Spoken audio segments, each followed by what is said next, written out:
When it comes to building your own spars, the first thing that you've got to consider is the materials which you're going to be using for it.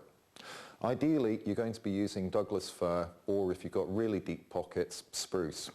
Both are very, very good timbers for it, but what you must have is perfectly knot-free and straight-grained materials.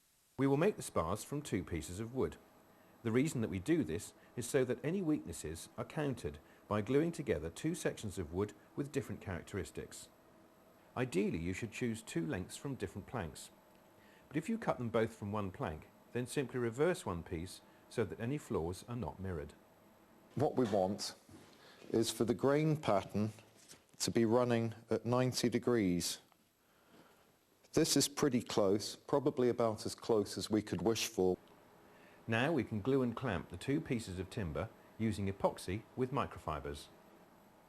If you need to make a joint in the timber, then make sure that they are offset along the length of the spar. We can see that we've got the glue line going along, and that marks the centre line between these 2 pieces here. What we need to do now is to mark off the centre line down the middle of this face. I've preset the gauge here, and I'm just going to mark down the centre line, starting our taper here at 500 from the end of the spar. Mark all measurements from the centre line out towards the edge of the timber. It's not much of a taper that we need to take off there, but it is worth doing it just to give it a little bit of grace.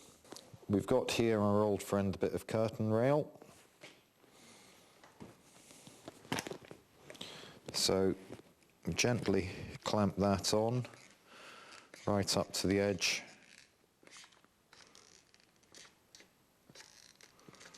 Of the timber, and then at this end bring it on to the line there. Okay, that's that side marked, and we then repeat the process on the other side of the spar.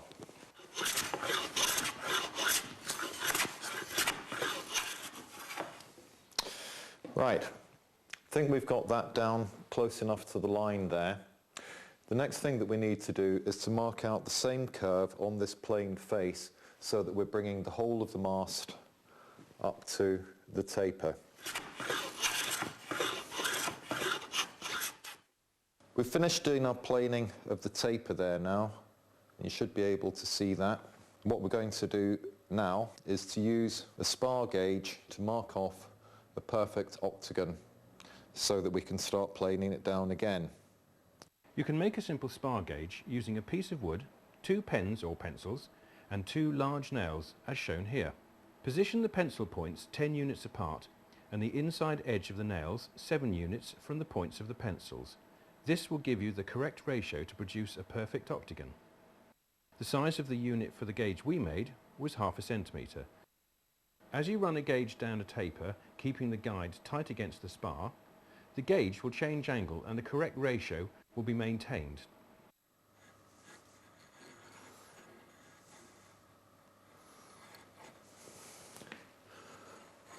We then need to run those lines right the way back down to the point on this spar where in fact it is actually going to be staying square below the mast partners.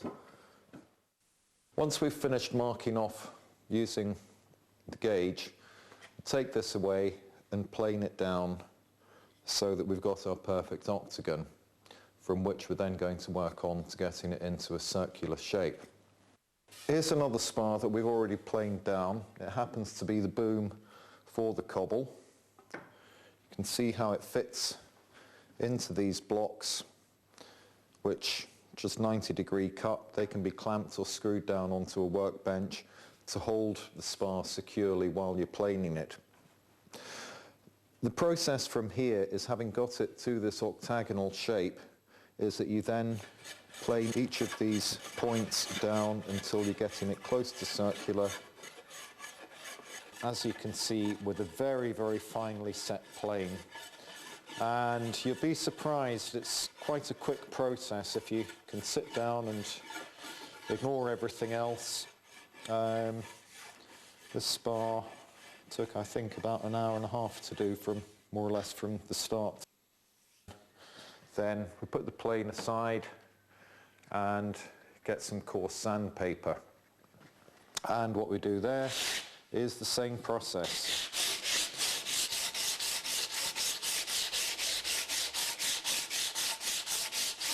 So we keep on with that.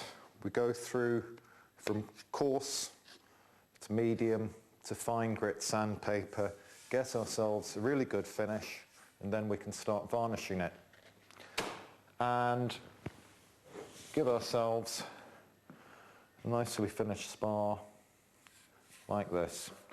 What we've got on the end here, we've got the deck clip there, bolted through for the outhaul. A bit further down here we've got a mark, which is where the main sheet tackle is going to be bolted through. Down at the other end here we've got some cheeks which have been glued on to bring the width out to go around the mast, and then we've got a couple of stainless steel plates which I had in the workshop which go around the mast. You could easily use a piece of heavy duty plywood, 12mm plywood, to replace these. Before you start doing all the varnishing on this, do a trial rig of the boat, because what you really need to do is, with these holes which we've put in the spars, you want to make sure that you can get plenty of varnish down there to protect it.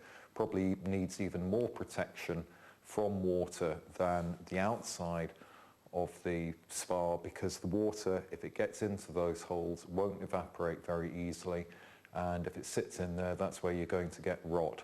So do a trial rig out on the boat before you start varnishing, get the locations of all the holes which you're going to need to drill, and make sure that they're varnished well and truly when you're doing the rest of the varnishing, or painting if you're painting your spars.